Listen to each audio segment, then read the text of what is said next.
Six, we're ready for lesson one. Yesterday we talked about skills of comparing and contrasting. That's a useful skill to have as we work at the differences between the different plants that we're going to talk about in this chapter. Today we're going to try to answer the question, what are the parts of a vascular plant? You might recognize this word from way back in chapter one, I think, when we were working on classification. We talked about vascular and non-vascular, and we never really explained what a vascular plant is. Today you're going to get that lesson on what does it mean to be a vascular or non-vascular plant. It says roots anchor a plant, absorb water and minerals from the soil. Leaves use the water to make food in the form of a glucose for the plant. Stems provide support and transport water, minerals, and the glucose the plant makes. Awesome statement of what we're going to work through today. Okay, got your note sheet out, we're ready to rock and roll. Colorful flowers swaying back and forth in a garden on a windy day are beautiful, but why don't the plants blow away? The answer is found underground, the roots. A plant's roots spread throughout the soil and anchor the plant in the ground. Okay, so I wrote down the word anchor for number one. Even on a windy day, some plants have one large root, it's called a taproot, that have many smaller roots growing out from it. Carrots are taproots. So I gave you your definition of taproots here, guys, the one main root that goes down and then we have those little branches off it. Then I have a blank here. I wrote the word carrots. I can picture a carrot in my mind, and sometimes when you pick a carrot you have these little fine, fuzzy, real thin roots off it. So the main carrot is the main taproot, and then it's just got little feelers out the side of it. So I got an example of a taproot. Other plants, such as sunflowers, have a system of smaller roots that spread outward like the branches of a tree. So I wrote down root system, roots branch out. I wrote down the word sunflowers. That's the one they gave me.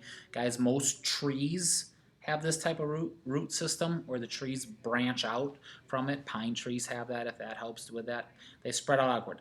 A plant's root system may be as large as the part of the plant that is above ground. So I wrote that too, guys, because that's interesting to me. Roots might be as big as the plant above the ground. So as much as I see above the ground might be going on below the ground. And we just never think about it because we don't see that. So they have a small plant here, guys, which is just starting. But you can see how tall it is here. It's definitely that tall underneath the ground. Now, that's not true of all plants, guys, but it just says in some of those things. All right. Number two, cruising along. Roots take in water, that's number 5, and minerals from the soil. These materials enter the roots through its epidermis. What's an epidermis? The thin outer layer of cells. That's number 6. So we use the word epidermis all the time. They're using it in trees.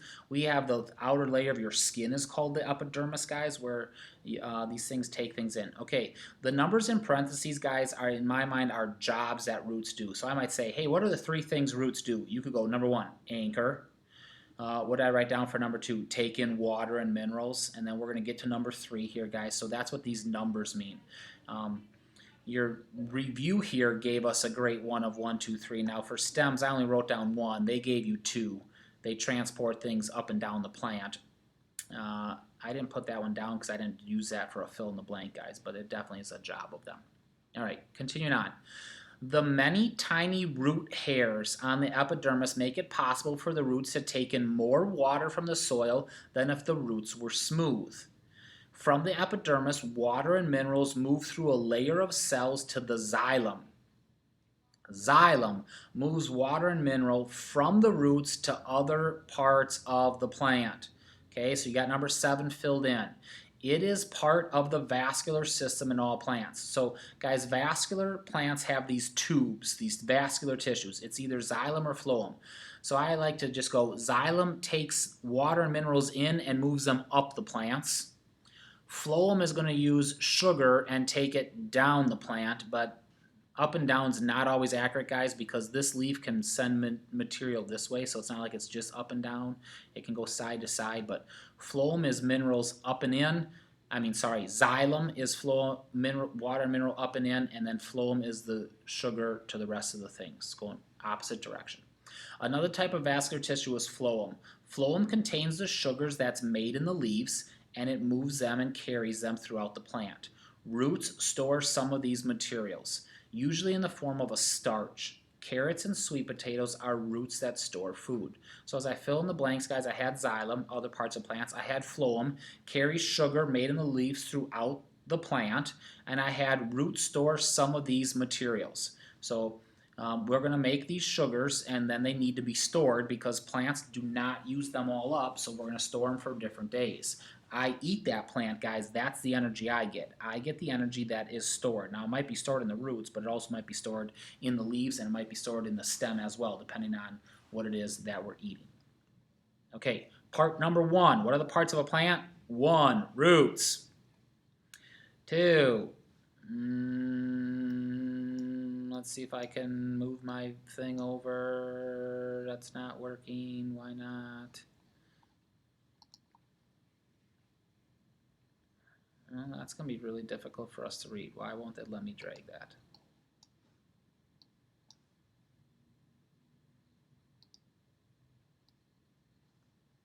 There we got it. Whew!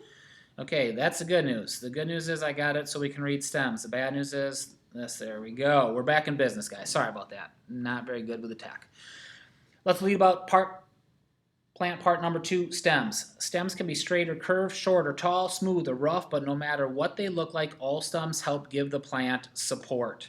Number 10 in your notes.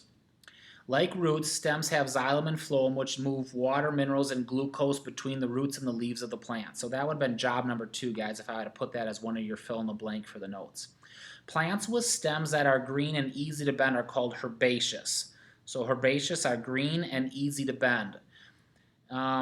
The stems of herbaceous plants often die in cold weather, but their roots continue to live. Herbaceous plants grow new stems each year. Clover, grasses, and poppies are just a few of the many kinds of herbaceous plants. So in my blank over here, guys, I wrote down grass. Because I know grass, we like to say grass dies in the winter. Now, guys, grass doesn't die. The stem dies in the winter. The roots are still storing its food and live. That's why in the spring, it'll start to grow again. I don't have to plant new grass seed. So the plant's not dead, just the stem is dead. So that's why I wrote down grass, because living in Wisconsin, we know how that works. Okay, herbaceous, type number 1.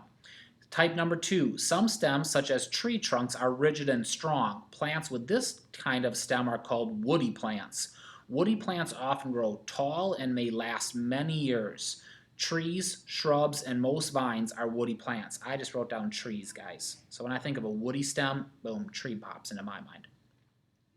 Some woody plants may lose their leaves for part of the year, but their stems do not die. So guys, you're seeing that happen right now in the fall. Your oak trees, your maple trees, they're all dropping their leaves.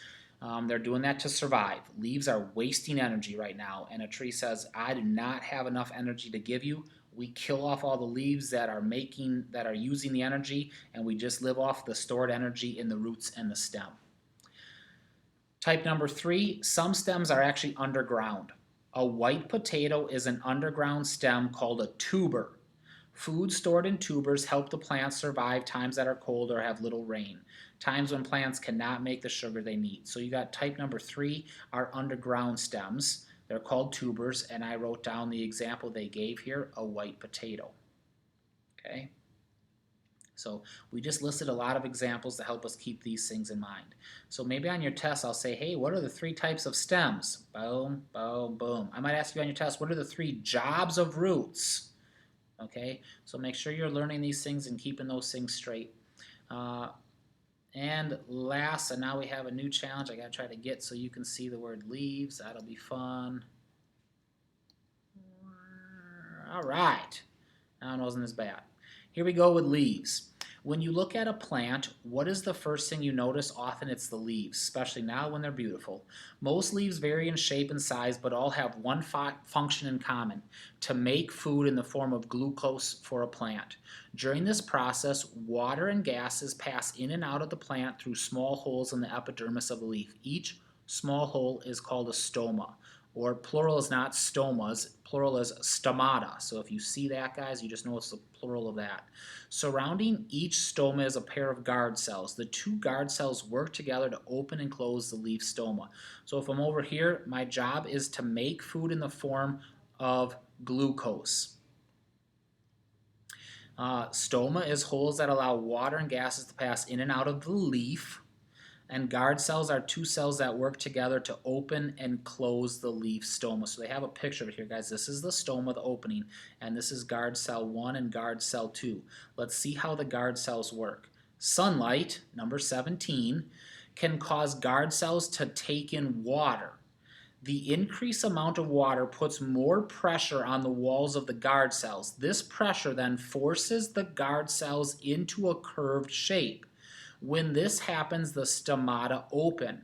So most stomata are open in the daytime and then they're closed at night. So guys, we're going to learn about photosynthesis coming up later this week. Photosynthesis needs water and carbon dioxide to go in and oxygen to come out. How does that happen? It happens during the day because this is triggered by sunlight. We are not going to lose water at night because we're going to close this opening because there isn't sunlight. So God in His genius has plants that are simply being run by sunlight protect itself by that means. When stomata are open, gases from the air enter the leaf and water passes out of the leaf. The loss of water is called transpiration. So that's 18, the loss of water. Air temperature, wind, and the amount of water in the air and the soil affect how much water is lost through transpiration. Guys, this is why it's always cooler underneath a tree. Sitting underneath a tree, you number one are in the shade, so the sun's not beating on you, but number two, there is water coming out of it. Now, it's not like it's a sprinkler that you're sitting under, but it's water vapor, guys, so that helps cool it a little bit. As water moves out of a leaf, more water moves up through the xylem, like drinking with a straw. So as I suck on a straw, I'm pulling it into my mouth. That's pulling more from the bottom of the cup to do that.